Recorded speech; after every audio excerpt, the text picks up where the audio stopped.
YouTube Kids ni dah tak selamat untuk anak-anak kita. Ban lah YouTube Kids. Ramai ibu bapa fikir yang YouTube Kids ni selamat untuk anak-anak. Tetapi sebenarnya tidak.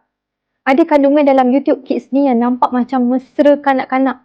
Tetapi sebenarnya sangatlah merisaukan. Walaupun YouTube Kids ni dah ditapis, tetapi masih banyak lagi video animasi pelik yang tak sesuai untuk tontonan kanak-kanak.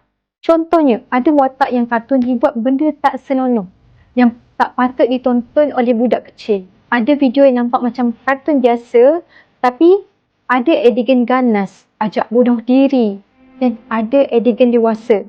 Walaupun hanya kartun. Dalam YouTube Kids ni pun ada iklan. Kononnya mesra keluarga, tetapi tetap ada pengaruh komersial yang kuat. Ada iklan mainan kanak-kanak dan iklan junk food. Anak-anak ni jadi terdedah awal dengan budaya membeli. Umur 4 ke 5 tahun dah pandai nak minta mainan yang dia orang tengok dekat YouTube Kids. Kita pula ni terpaksalah beli sebab hasil dari iklan. Yang paling membimbangkan, ada kandungan yang secara tak langsung memperkenalkan konsep LGBT kepada anak-anak. Bukan kita nak diskriminasi sesiapa, tetapi konten yang macam ni tak patut ada dalam platform kanak-kanak. Anak kecil ni tak tahu nak beza lagi. Dan ini boleh pengaruhi identiti mereka sebelum mereka dewasa.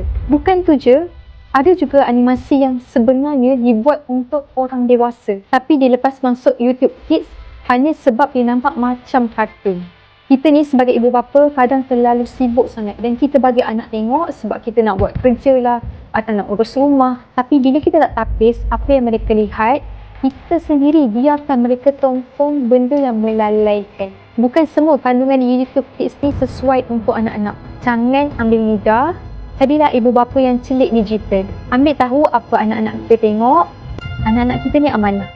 Dunia digital ni penuh dengan racun manis yang tersembunyi. Tag ibu bapa lain, share video ini biar lebih ramai yang sedar sebelum terlambat.